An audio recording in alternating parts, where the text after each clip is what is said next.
A woman was sold by her husband, purchased by an old man, then given to the old man's blind grandson. Wife for sale. Emily was staring blankly into the distance, holding the annulment papers in her hands. Those papers were not only a symbol of her final separation from her husband, but also a symbol of her complete surrender to someone else. It was terrifying to think about, but her husband had sold her. He sold her when his money ran out after the wedding, and he lost their properties. He sold her because she was his last hope to regain some cash. Behave yourself with your new husband, Emily. You should even be thankful you're getting a portion of $2 million to help pay for your mother's treatment, said Aunt Jocelyn, her mother-in-law. She was inside a car at that moment, sitting in the back seat next to her husband, Ethan, who was smiling broadly because the payment had already been deposited into his bank account. They were now driving her to the person who bought her, someone who supposedly needed a wife. And besides, Emily's useless to Ethan, Aunt Jocelyn added. For some reason, ever since you married her, your life has gone downhill. Isn't that right, son? It's a lot of money. $2 million, Ethan agreed, then turned to Emily. Ah, Emily, how disgraceful. She never imagined she'd actually be sold. At first, I was just joking, but I was shocked that the old man went for it, he said. Emily felt a chill. An old man had bought her. She swallowed hard and wrapped her arms around herself. Her experience with Ethan had already been painful. Now she was being faced with another problem. Don't worry, Emily, Ethan said, grinning. That old guy is really old, so once he dies, you'll get all his assets and come back to me. Understand? It's not like you were forced into this, right? You agreed for your mother, who's bedridden in the hospital, so don't screw up. Emily's hands clenched as her tears threatened to spill. She had been against the idea of being sold to anyone at first, because it seemed so inhumane. But when she realized her mother, who was fighting for her life in the hospital, desperately needed help, Emily agreed on the condition that she would get a share of the money. Yes, I agreed to be sold, she said, turning to Ethan, but keep your word about my mother. Of course, Emily, Ethan replied. I'll keep my promise. Emily did not fully trust him because he was a gambler, but at least regarding her mother, she had no choice but to believe him. You're wasting your money, Ethan, Aunt Jocelyn sneered. Emily's mother is going to die anyway. There's no cure for cancer. Just let her die and be done with her suffering. You're only saying that because you've never been in my position, Aunt Jocelyn. I know you've disliked me from the start, but could you at least mind your words? You're spouting nonsense, Emily snapped. Hey, Ethan warned. That's enough. If not for Emily, we'd still be broke. Aunt Jocelyn rolled her eyes and looked away. Throughout the drive, Emily tried to hold back tears that threatened to fall. She couldn't believe how she had been fooled by Ethan's initial behavior. She had chosen to love and marry him because she thought he was a decent man who would be good for her. But once they stepped into married life, his true colors appeared. He was a gambler, a spendthrift, and, above all, indifferent to her. He treated her like an object he had quickly grown bored with. His mother had disliked her from the start, too. When they arrived at a large gate, the taxi driver turned to them. We're here, announced Aunt Jocelyn, who was the first to step out. Emily's knees began to tremble where she sat, her nerves on edge. Put these clothes on, Emily, Ethan told her, throwing a revealing outfit at her. Huh? Why? She glanced at her baggy t-shirt and long skirt. You can't meet the old man dressed like that, Ethan insisted in an annoyed voice. You look like a maid. Hurry, get changed. We're right outside his house. She had no choice but to switch into the tight dress Ethan gave her. As soon as they stepped out of the taxi, Emily noticed Aunt Jocelyn's wide grin as they finally passed through the gate and took in the sight of an impressive mansion. Wow, Aunt Jocelyn exclaimed. Remember to treat that old man properly. If he dies, everything he owns goes to you. Then don't forget us. Look back on where you came from when that happens. Emily clenched her fists behind her at that comment. When that old man dies, Emily comes back to me, Ethan said, so all his wealth will come to us too. That's my son, Aunt Jocelyn laughed, falling silent as a group of men came to meet them, likely the old man's staff. Emily had no clue what lay ahead, once Ethan and Aunt Jocelyn left her there with the man who had purchased her. She dreaded another miserable life at someone else's mercy. Mr. Matthews, the old man greeted, shaking Ethan's hand. Good thing you made it, is what I bought here now? Yes, Mr. Donovan. Ethan approached Emily and pulled her closer to the old man. A chill crept over her when the old man gave her a once-over. This is my wife, Emily, Ethan introduced her. Don't worry, she's hard-working, not troublesome, and best of all, she'll make you happy. The old man showed no sign of being pleased by that remark, which made Emily uneasy. That's so, the old man muttered. Have you signed the annulment? Yes, Mr. Donovan. Ethan took an envelope from Emily and handed it to the old man. Here are the annulment papers, symbolizing that you've now bought my wife. The old man nodded. All right, then you can leave now. Ethan and Aunt Jocelyn exchanged glances, as if wanting to say something more but couldn't. You have no more questions? Ethan asked awkwardly. None, the old man replied, signaling his staff to escort Ethan and Aunt Jocelyn to the gate. Ethan tightened his grip on Emily's hand and glared at her. Behave here, Emily, if you want your mother's treatment to continue. I don't want to hear that Mr. Donovan withdrew his payment because you messed up. Got it? Emily didn't reply, so Ethan released her hand abruptly. His expression was sour as he turned and left with Aunt Jocelyn, accompanied by the old man's men. Now Emily was alone with the old man who had bought her. She felt a sharp chill. What a worthless husband, selling you to me, the old man said, making her lift her gaze in surprise. And why are you dressed like that? Planning to seduce me, are you? She flushed with embarrassment. No.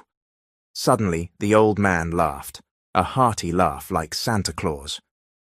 Forgive me, miss, but I might be heading straight to an even hotter place in the afterlife if I did something like that.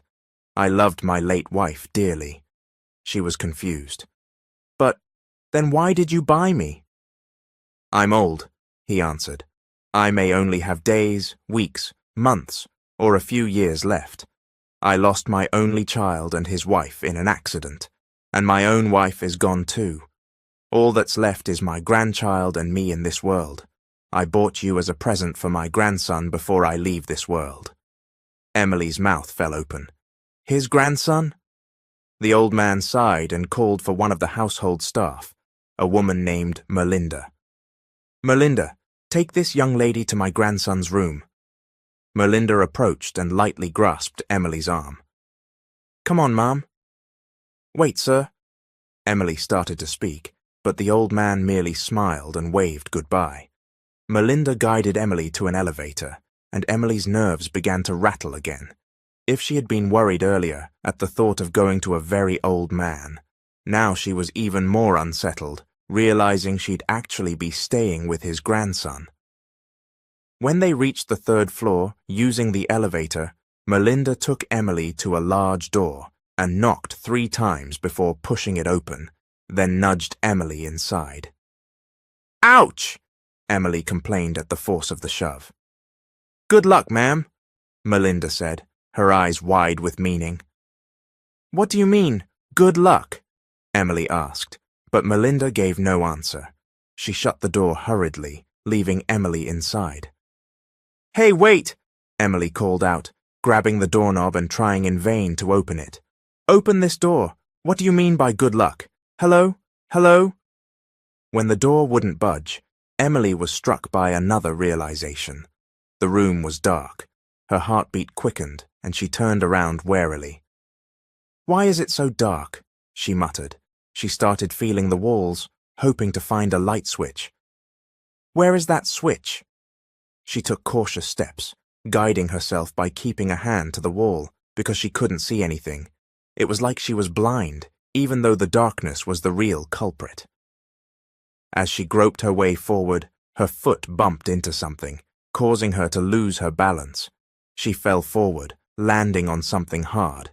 At that exact moment, the lights switched on, illuminating the entire room and revealing what she had landed on.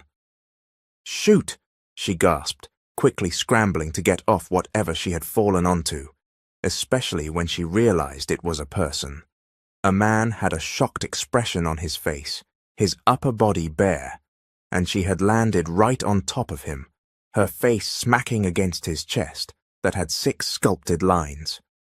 Sorry," she stuttered, humiliated. "Who are you?" the man demanded.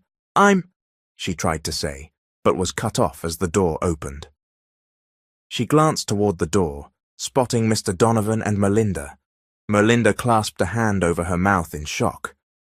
"Melinda," Mr. Donovan said in dismay, "I only told you to bring her to my grandson's room, but this is quite a scene." "I did bring her here, sir," Melinda insisted. "I didn't know she'd jump him right away." Emily's face burned. She quickly slid off the bed. "I didn't jump him," she tried to explain. "It was dark and I lost my balance." Mr. Donovan suddenly laughed. "No need to explain, young lady. We understand." Emily felt more anxious than ever. Mr. Donovan sighed and approached the young man, who was still lying there but with his eyes focused on the ceiling, as if he were staring into nothingness. He sat down on the bed and called out to him. "Grandson," he said. The young man sat up, revealing he was only half-dressed. Emily couldn't help noticing the odd way he stared, like he wasn't really seeing anything, as though his focus was somewhere else entirely. "Are you okay?" Mr. Donovan asked gently. "I know you told me not to visit you, but I'm your grandfather. I can't help it." The young man remained silent. "I know you're still upset, but I'm doing my best to bring back your eyesight," Mr. Donovan continued. Emily's jaw dropped at those words. Bring back his eyesight? So he really was blind? She stared at him, beginning to piece it all together. "I don't need that anymore. Leave me alone," the young man said. "I have a present for you, grandson," Mr. Donovan responded. "This young lady's name is— what's your name again?" "Emily," she answered meekly. "Yes, Emily. She's my gift to you, grandson. She's the woman I intend for you to marry." "No," the young man snapped. "Why would I marry someone I've never even seen?" "Believe me, I have good taste," Mr. Donovan insisted. "I wouldn't give you someone unattractive. Besides, I'm sure she'll take good care of you. I purchased her from her gambler husband." "What?" The young man's voice turned harsh, though his expression was hard to read. "You bought a girl?" Mr. Donovan sighed. "You forced my hand, grandson. You kept turning down all the women I tried to introduce, even after I described them to you so you could imagine them. But you were too picky, so I just bought a suitable wife. I got her from a gambler." "Grandpa, I won't marry her," the young man insisted. "If you don't, I'll just go die," Mr. Donovan threatened. "You want that? You want me to die before you regain your sight, and you won't get your inheritance, because I'll sign it all over to the girl I bought." "No!" the young man shouted. "Then marry her, grandson," Mr. Donovan said. "It's my last wish, for you to settle down, marry a woman with a good heart, and have your own family before I leave this world." Under that heavy persuasion, the young man gave in. 2 weeks after Emily was sold by her husband, she was married to the old man's blind grandson, whose name was Vincent Donovan. He wasn't cruel. Although moody, he wasn't abusive like Ethan had been, and he allowed Emily her freedom. Essentially, they were married only on paper. There was nothing else between them. Emily was still relieved, though, because she had found a measure of peace. "Ma'am Emily," called Melinda one morning. Sir Vincent is looking for you. Emily was in the kitchen cooking breakfast. She paused what she was doing to listen. Melinda had just come from Vincent's room, where she had delivered his meal. "Why does he want me?" asked Melinda curiously. "When I brought his food, he asked for you." "All right, please watch the food for me," Emily answered. "If it's done, kindly set it aside." Melinda nodded. Emily headed to Vincent's room. Inside, she found him seated on the sofa, doing nothing. She approached him cautiously. "Do you need anything?" His eyebrow lifted. "Anything? Don't you know what you're supposed to call me?" She looked awkward. Do you want me to call you sir?" "Did you call your first husband that? Just call me Vincent," he replied. "We're married, remember?" She apologized, then asked again if he needed anything. "Choose clothes for me," he instructed. "They're in the walk-in closet. We're going out today." She agreed, walking into the closet. It was huge, lined with his stylish outfits. A large portrait of Vincent hung there, depicting him shirtless with a stern expression. Emily was struck by how handsome he looked. She wondered why he had lost his sight. She sighed and picked out clothes for him. Coming back, she found him still on the sofa. "Here," she said. "I have your outfit ready. Do you have any underwear there?" he asked casually. "Briefs or boxers?" She blushed. "Huh? No, I only grabbed clothes." "Didn't you think about my underwear?" he asked, sounding annoyed. "Go get it. Top drawer." She quickly returned to the closet, opened the drawer he indicated, and grabbed some briefs and boxers. She couldn't help feeling pity for him. He was blind, and she worried he might put things on backward. Vincent took the items and made his way to the bathroom, carefully using the furniture and walls as guides. "Vincent, wait," she called, stepping forward. He stopped, already in the process of removing his shirt. "What is it?" She hesitated. "I can help you if you want. You might put your shirt on inside out or something." "I can manage," he said. She bit her lip. "Okay, sorry. But if you need help, please don't hesitate. I'm not just some decoration here." He didn't respond, so Emily took the initiative, unbuttoning his shirt to help him remove it. Then she offered him the fresh clothes. "Aren't you going to help me put them on?" he asked. She swallowed nervously. "Sure." She took the shirt and gently guided his arms through, mindful of his disability. Once that part was done, he told her to leave so he could handle the rest in private. Emily waited outside in case he needed anything else. She noticed there was still a full plate of breakfast on a nearby table. Apparently, Vincent hadn't eaten. When he emerged from the bathroom fully dressed, Emily saw how perfectly the clothes fit. Thanks to his height and natural good looks, he appeared impeccable. She mustered a small smile. "You didn't eat breakfast?" "I didn't like it," he said bluntly. "That's why I decided we should go out. I plan to eat elsewhere." Emily just nodded. At least he wasn't being cold to her today. A week ago, he would have just shut her out. Later, they were riding in a van, along with the driver, Alfredo. Emily occasionally glanced at Vincent, recalling that life had improved for her after being sold. It was quite the opposite of what she had initially feared. A short drive brought them to a restaurant. When Vincent stepped onto the pavement, he stepped right onto something unpleasant. "What did I step on?" he asked. Emily quickly covered her nose, stepping back at the sight of what it was. Dog poop," she answered, grimacing. Vincent paled. "Poop! Alfredo, get the manager, now!" The driver ran to find the restaurant's manager. It turned out Vincent was a regular there, and the manager was horrified to learn a loyal customer had stepped in something so unsanitary. Emily herself was put off by the grossness, and realized she couldn't eat after seeing or stepping on something like that. She'd just imagine it and lose her appetite. In the end, Vincent had Alfredo drive them to a casual chain restaurant where they ordered chicken. Emily apologized that she didn't know of a better place, but Vincent just said he loved chicken, and that was fine. "I could have cooked chicken for you," she said. "You know how to cook?" he asked. "Yes." He paused. "So you cooked for your first husband?"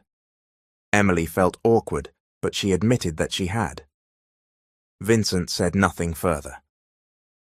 After they finished eating, he instructed Alfredo to drive them to his favorite park near the water, where he said there was a nice, fresh breeze. "Wow, it's beautiful here," Emily remarked in awe as soon as they arrived. "This is where I come when I want fresh air," Vincent explained, now seated on a bench. "Yes, it's so pretty," Emily agreed, taking in the scenery. She stood near him, looking around. "Is marriage difficult?" he suddenly asked. She turned, confused. "Marriage? For who?" "You," he clarified. "Was it hard with your first husband?" Her smile disappeared. She didn't answer right away. "Are you still there?" he prompted. She cleared her throat. "Yes, I'm here. It was okay, I guess," she lied, biting her lower lip. In truth, her marriage to Ethan had been far from pleasant. She had experienced so much pain and difficulty. Now, gazing at the park, she saw a familiar face in the distance, someone who made her heart constrict. Ethan. He was there, laughing and holding hands with another woman. They looked happy, sharing food on a picnic blanket. Emily's eyes brimmed with tears. "Are you all right?" Vincent asked, sensing her sudden silence. Emily couldn't respond. She just stared at Ethan and the new woman on the grass, obviously on a carefree date. Her chest tightened. "Emily?" Vincent asked again. She snapped out of it. I'm fine, let's go." They didn't stay long because she couldn't bear to watch Ethan so happy with someone else. When they returned home, Emily immediately called Chelsea, Ethan's cousin, and her friend, to ask about her mother's hospital situation. "Emily, how have you been?" Chelsea greeted. "I'm okay," Emily managed. "I just wanted to ask, has Ethan visited my mom at the hospital? Is the treatment still ongoing?" "Emily, I'm sorry, but I don't know anything about that," Chelsea replied. "But I do have some news about Ethan." Emily guessed what Chelsea was about to say. "What is it?" "He left town, Emily," Chelsea revealed. "He and Aunt Jocelyn are gone. They ran off, leaving behind debts at the gambling den. It's been 2 weeks. Emily's chest tightened. "What do you mean? When did it happen?" 2 weeks ago, Chelsea repeated, her voice uneasy.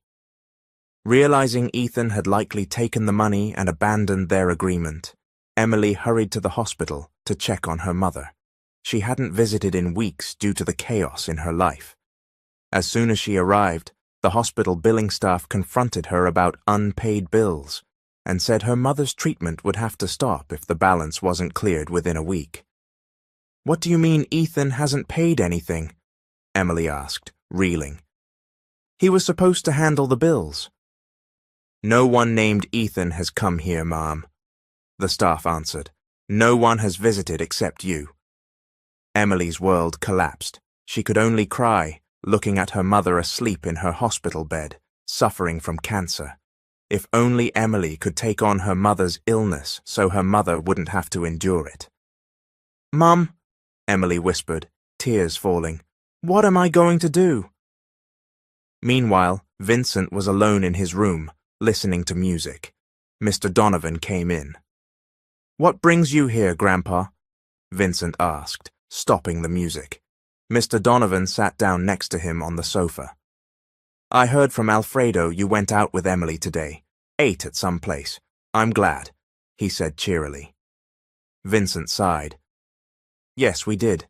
The food here isn't that good, so I took her somewhere else to eat." "Not good?" Mr. Donovan sounded amused. "I've been eating really well ever since your wife arrived. Melinda said Emily's the one cooking, and I think she's great at it." Vincent paused. So she's the one who cooked the breakfast Melinda brought me this morning? His grandfather laughed. Yes, she's been sharing her cooking with me too. Delicious. If you don't want to miss out, maybe you should give her food a try.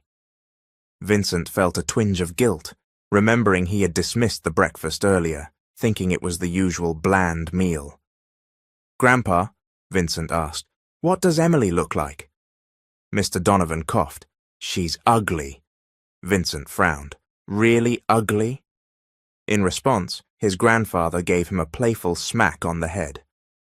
Ouch, Vincent muttered. You graduated magna cum laude, but you still don't know the opposite of really ugly is really beautiful, Mr. Donovan teased. She's gorgeous, son. There's nothing unattractive about her, except perhaps that she married her gambler husband.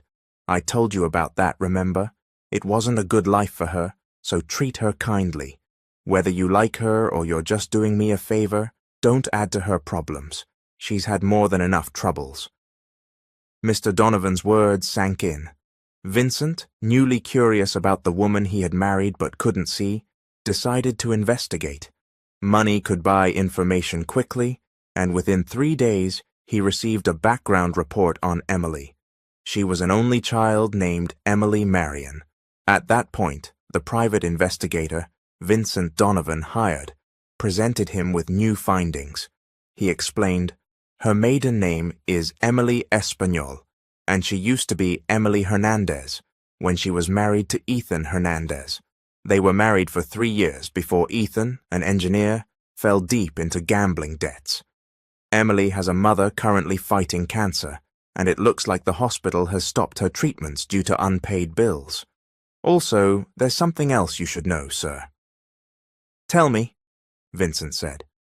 It appears Emily's ex-husband, Ethan Hernandez, is now involved with Ms. Vivian Arances. Vincent froze, fists clenching at this news. What? They've been in a relationship for 4 months? Yes, sir, confirmed the investigator, which means that even before they officially split, Mr. Ethan Hernandez had already found someone else. Vincent realized that the woman in question, Vivian Arances, was actually his own ex-girlfriend, the one who left him mere months after he lost his sight. She was the woman he had once risked his life for, even going blind to save her when her car slammed into a tree due to her reckless driving. He had shielded her, causing his injury. In the end, she abandoned him anyway and moved on with another man. If he had not thrown himself in front of her, she would have been the one who lost her sight, and he would have continued his old life. It was a regret that still stung, especially now that he knew she was using the vision he saved to find someone new. Shaking off the bitterness, Vincent gave instructions to his grandfather's secretary, who was temporarily managing Vincent's affairs. Pay off the hospital bills for my wife's mother. Transfer whatever funds are required. A few moments later, Vincent turned to Melinda when she entered with his meal. Where is my wife? He asked. Did Emily cook this? No, sir, Melinda answered. Our chef prepared it. I don't want it, he said coolly. I want Emily's cooking. He himself wasn't quite sure why he suddenly craved the meals Emily made. Perhaps it was his grandfather's praises about how delicious her food was, or maybe he was just drawn to the warmth behind her cooking. Sir, Melinda replied, your wife said she had an emergency to attend to. His brow furrowed. Where did she go? She said something about going to see her ex-husband, but she seemed distressed. I found her crying last night when I dropped off fresh linens in her room. I'm not really sure what's happening. Vincent grew increasingly tense. Melinda, call Alfred. We're going out. Meanwhile, Emily rode a taxi to the address she had gotten from Chelsea, Ethan's new place. She was on her way to confront him about his broken promise. He had sold her, and she had agreed because he had sworn to cover her mother's hospital bills. The hospital had now halted all treatments due to non-payment, and she found out he'd been off living a carefree life with his new woman. When the taxi pulled up outside a house, her heart pounded at the sight. Taking a steadying breath, she walked to the door and knocked firmly. "Ethan! Ethan! Open up!" She knocked multiple times before the door swung open, revealing a woman whose smile vanished when she recognized Emily.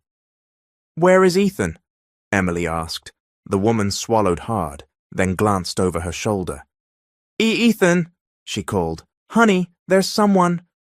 Without waiting, Emily slipped past her into the house. Ethan jumped up from the couch as soon as he spotted her. "Emily," Emily snapped. You promised. You sold me, and I went through with it because you swore you'd pay for my mother's treatment. Now the hospital is stopping her chemotherapy because you haven't paid a cent, and you're here enjoying yourself with your new girlfriend?" Ethan's jaw tightened. He pulled some bills from his wallet and threw them at Emily. "Here, take it. Now leave. We're finished, Emily. We're divorced." He had the nerve to look bored. Emily felt a surge of anger. "You disgust me. You can't just hand me pocket change and expect it to cover all the bills." She wasn't finished when Ethan suddenly slapped her, hard enough to knock her off her feet. She collapsed onto the floor in shock and pain. "Your mother is your responsibility, Emily," Ethan spat. "We never signed anything. I don't have to keep my promise. And besides, you now belong to that old man. Remember? Ask him for the money." Emily's eyes brimmed with tears. "You have no soul," she whispered. "My mother was kind to you, even when you were such a terrible husband. She treated you like her own son." "I don't care what you think," Ethan retorted. "Get out." Emily caught the other woman's eye. This was obviously Ethan's mistress. The woman looked pale and guilty. Emily burst out, "What, are you blind? He's still a married man." Suddenly, Ethan grabbed Emily's arm, dragging her toward the door. "That's enough." Go. Emily tried to struggle free, only to realize he was raising his hand to hit her again when a stern voice interrupted him. "That's enough!" Everyone turned to see Alfred standing in the doorway. The girlfriend's mouth fell open in shock. Apparently, she recognized him. Emily's eyes widened too. If Alfred was here, then that meant... Sure enough, Vincent Donovan followed him inside, guided by Merlinda. Ethan released Emily and rounded on them. "Who are you, and how do you know Vivian?" he demanded, appearing flustered.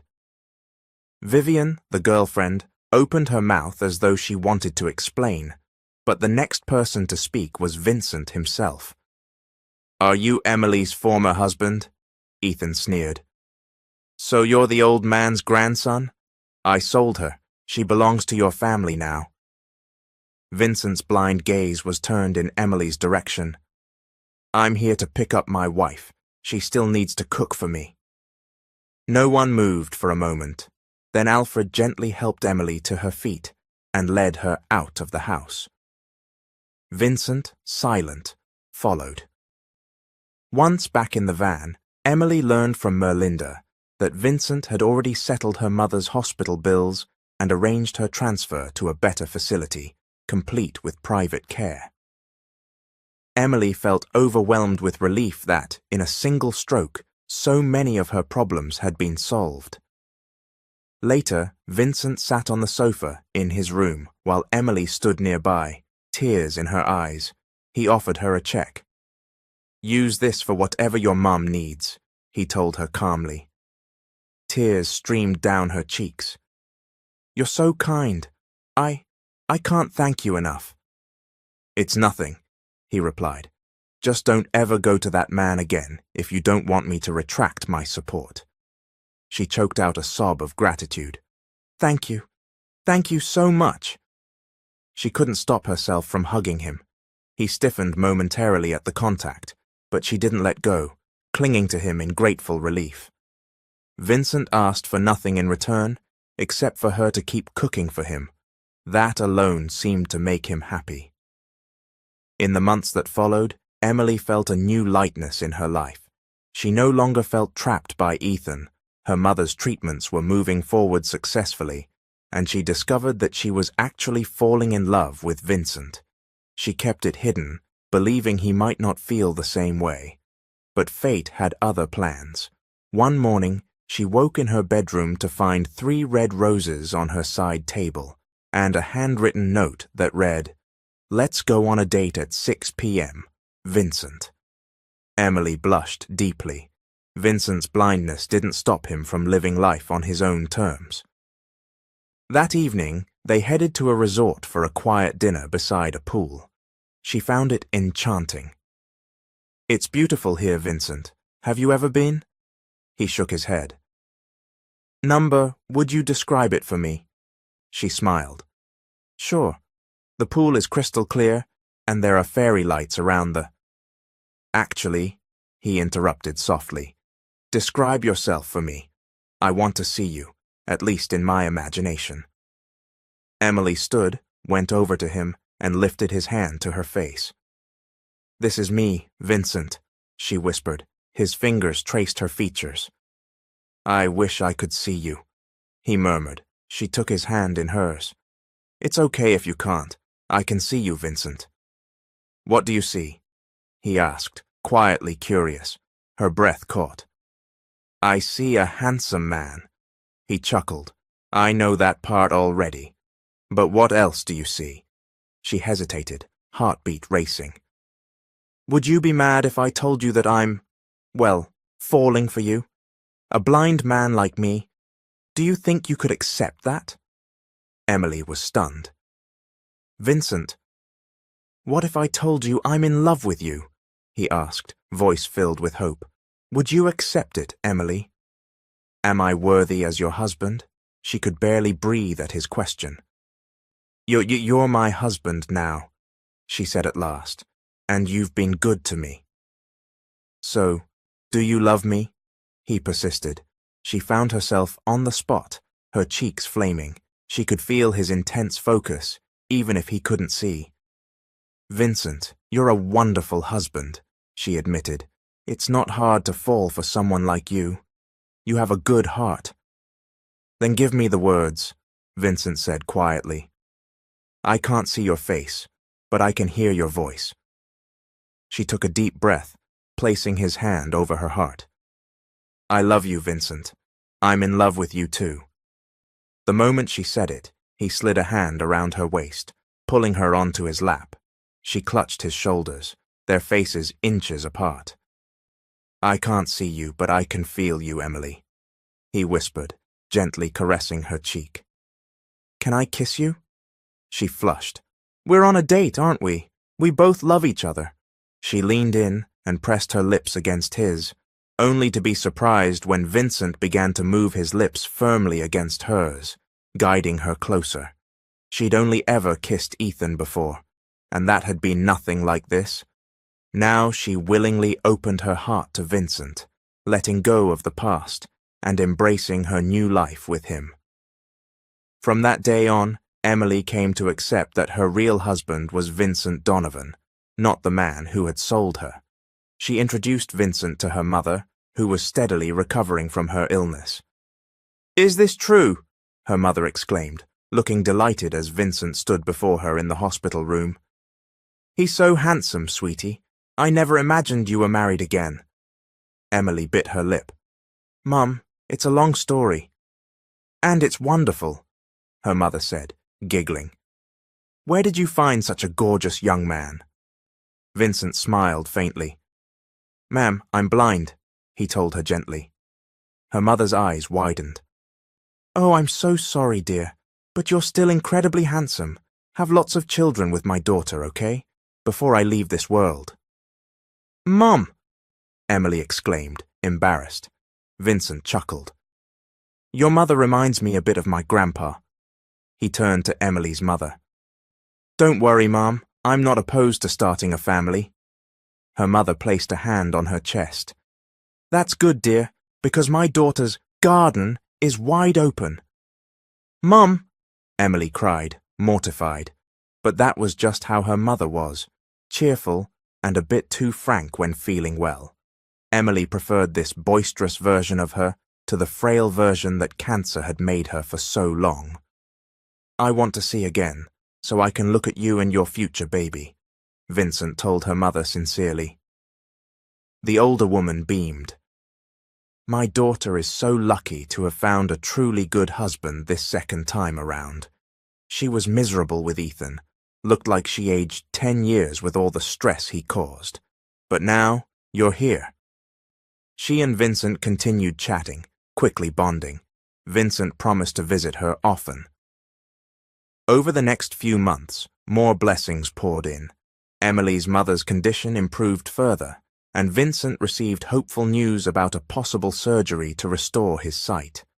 Emily prayed fervently that both her mother and Vincent would fully recover, that they could be a real family. One day, Melinda reminded Emily, "Ma'am, it's Mr. Vincent's birthday." They were in a grocery store at the time. "He's not big on parties. Do you have a plan?" Emily nodded with a big smile. "I want to prepare a nice surprise for him, maybe a little celebration at home. I'm going to bake him a cake." Melinda looked relieved. "I don't think he'll mind. In fact, he might love it, especially if it's coming from you." They loaded up their cart at the store. Standing in line, they heard a commotion at another checkout counter. Melinda sighed. "Ugh, that's going to slow everything down." Emily glanced over, and her heart dropped. She recognized the loud customer as Aunt Jocelyn, wearing gaudy clothes and jewelry, ranting at the cashier. "Ma'am, your card is declined," the weary cashier explained. "It can't be," Aunt Jocelyn shot back. "There was money in there earlier. Maybe you stole it." "I'm sorry, ma'am, but there's no money in the account. If you don't have cash, you'll have to put the items back." Aunt Jocelyn looked around wildly, then spotted Emily. Her face lit up in an unsettling way as she rushed over and grabbed Emily's arm.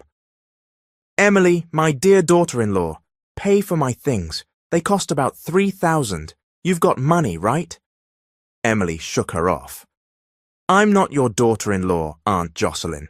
This is your stuff. Pay for it yourself." She pushed her cart forward as Aunt Jocelyn fumed. "You ungrateful brat! You don't remember where you came from, do you? You have no sense of debt."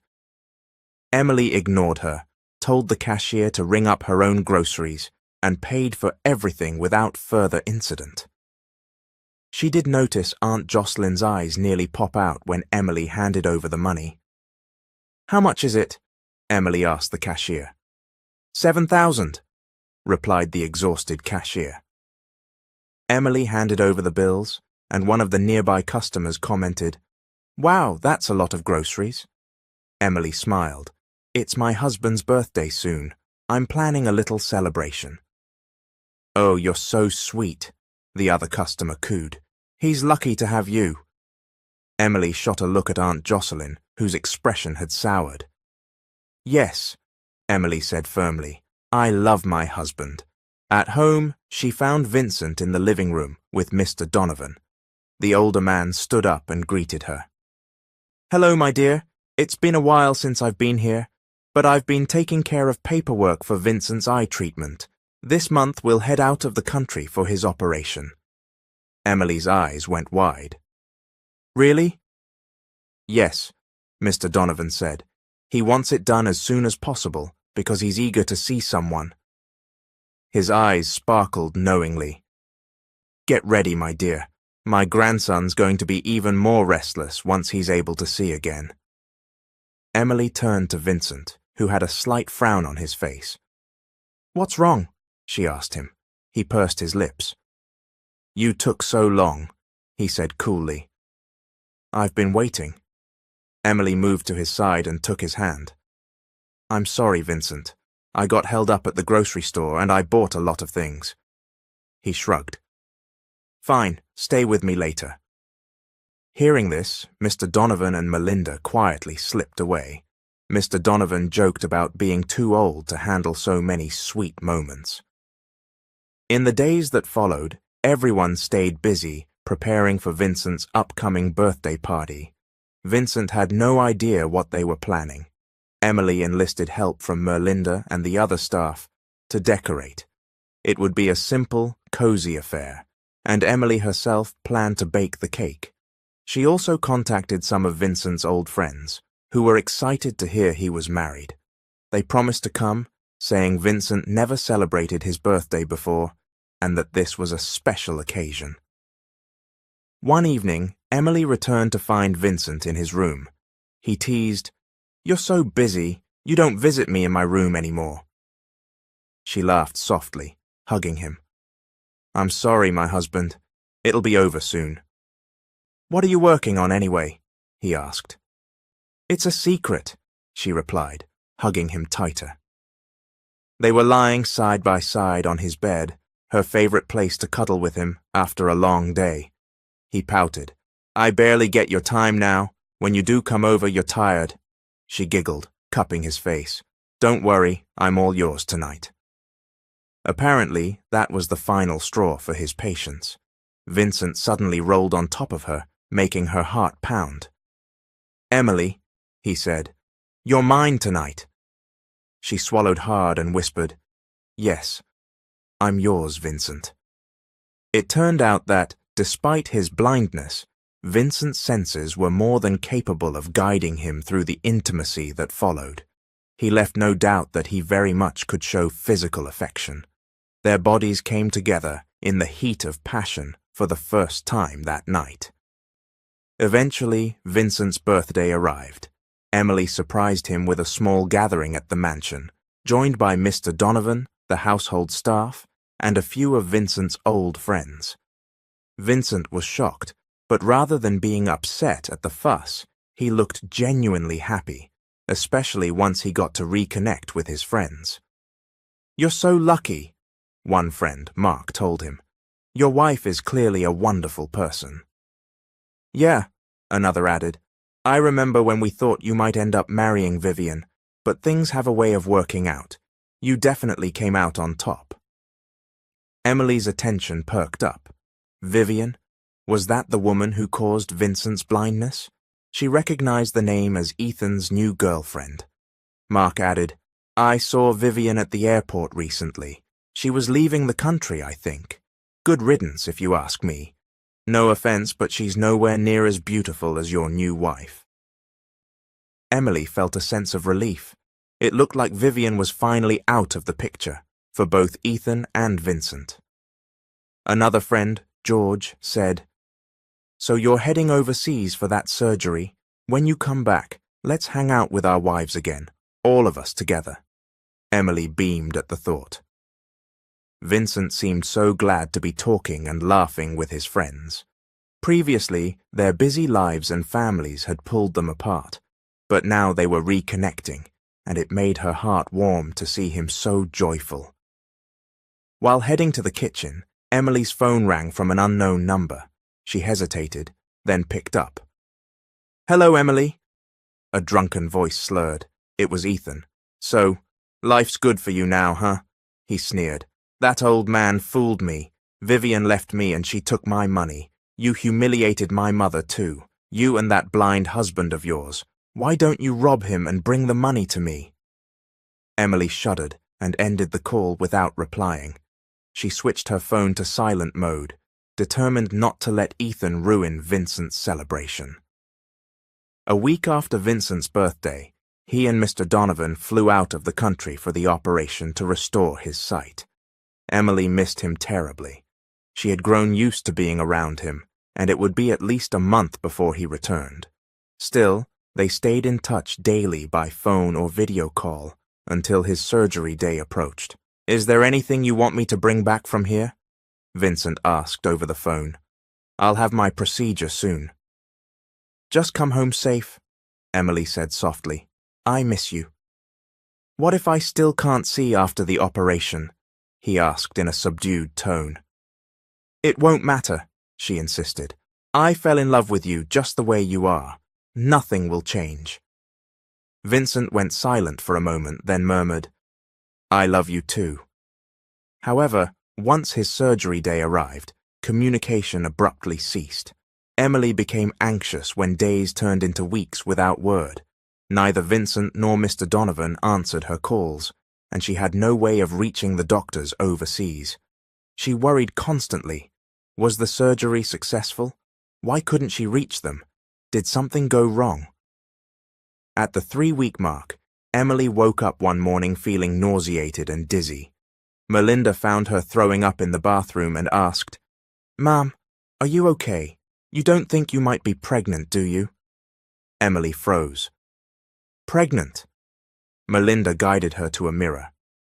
"Didn't you and Mr. Vincent share a room? It's possible, right?" Stunned, Emily realized Melinda might be correct. She hurried out to buy a home pregnancy kit, took it in the nearest mall restroom, and stared in disbelief at 2 bold lines. "I'm pregnant," she whispered, her hand flying to her mouth. "I'm going to be a mother." Elated, she rushed out, phone in hand, desperate to call Vincent. She wanted him to be the first to know, but once again she couldn't reach him. The call wouldn't go through. "Vincent," she murmured. Dejected, she headed toward the restroom exit, only to freeze when someone familiar walked in. Ethan. Emily's heart pounded. "There you are," Ethan said with a nasty grin. "We've got plans, Emily. We're going to rob that Donovan place tonight. The owners aren't home, right?" She backed away. "You're insane. Leave me out of your lunacy." He grabbed her arm, making her yelp. "What's the problem? We'll split the spoils. Or do you want me to just kill your blind husband and have everything to ourselves?" She jerked her arm free, pushing him away. The pregnancy test kit she'd been holding clattered to the floor. Ethan picked it up, frowning. "What's this?" he demanded. "You're pregnant?" Emily straightened her shoulders. "Yes, so what?" You're such a tramp," he growled, reaching for her. Before he could lay a hand on her again, Emily kicked him between the legs. He doubled over in pain, cursing. She took the chance to flee the restroom. "Emily!" Ethan shouted, hobbling after her. "Get back here!" Terror spurred her onward, dodging through the mall crowds. People stared, but she ignored them, focusing on escape. She wasn't looking where she was going, though, and suddenly slammed into someone. The collision made her head spin. "Ow!" she groaned, stepping back and clutching her forehead. Her first instinct was to run again, but a hand closed gently around her wrist. "Let go! Let go!" she exclaimed, trying to pull free. "Easy there," said a calm male voice. She froze. Turning around, she found herself staring at Mr. Donovan, Vincent's grandfather. "Are you all right, my dear?" he asked kindly. She blinked. "You're here? Is Vincent here too? Where?" Mr. Donovan tipped her chin towards someone behind her. Emily turned and her heart skipped a beat. There stood Vincent, looking directly at her. Could he see? His intense gaze told her everything. He had regained his vision. Before Emily could say a word, Ethan rushed up, breathless. But when he saw Vincent's hand on Emily, he burst out laughing in disbelief. "So the knight in shining armor is back? Still blind, I see." Vincent's head turned sharply in Ethan's direction, unmistakably tracking him with his eyes. Mr. Donovan stepped forward. "Mr. Hernandez, do you recall the contract you signed?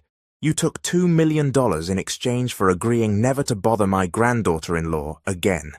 Is your money gone so soon that you're chasing her again?" No, sir, Ethan stammered, stepping back as security guards advanced at a signal from Mr. Donovan.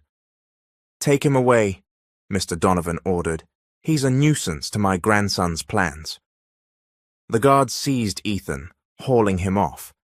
Mr. Donovan shook his head and turned to Emily and Vincent. "We'll give you two some space," he said gently. "Keep a firm hold on her this time, Vincent, so she doesn't get away." With a playful wink, Mr. Donovan left them, accompanied by the rest of his security detail. Emily looked up at Vincent, heart pounding. She waved a hand in front of his face. "Hi," she ventured, almost afraid to hope. His eyes shone as he smiled. "Hi. I can see you now, Emily." Her breath caught.